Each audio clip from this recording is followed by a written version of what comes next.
सिडकोतील सर्वात जुनी सराफी पेढी अश्विनी ज्वेलर्स, आपला घरचा सोनार. आता सजूया नखशिखांत अलंकारांनी.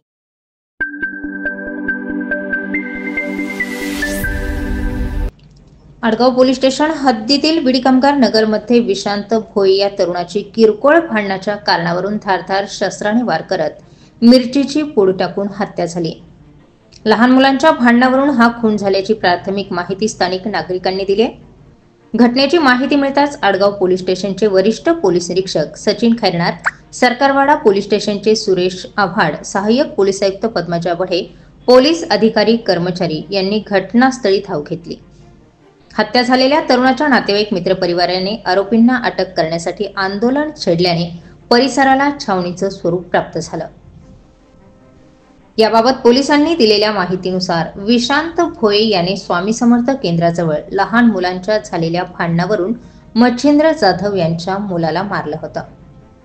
याचाच राग मनात ठेवून रेखा मोहिते, मच्छिंद्र जाधव, मंदा जाधव, नितीन पवार, सूरज मोहिते, गोरख जाधव यांच्यासह एका अल्पवयीन संशयिताने विशांतच्या अंगावर धारधार शस्त्राने वार करत मिरचीची पूड टाकली. यातच विशांतचा मृत्यू झाला. याबाबत आडगाव पोलिसांनी काही आरोपींना अटक केली, तर फरार आरोपींचाही शोध सुरू करण्यात आलाय. किरकोळ कारणावरून झालेल्या हत्येतून बीडी कामगार नगर परिसरात मात्र तणावपूर्ण वातावरण पाहायला मिळाले. स्टार 24 फास्ट न्यूज साठी मोहन सहाणे, पंचवटी, नाशिक.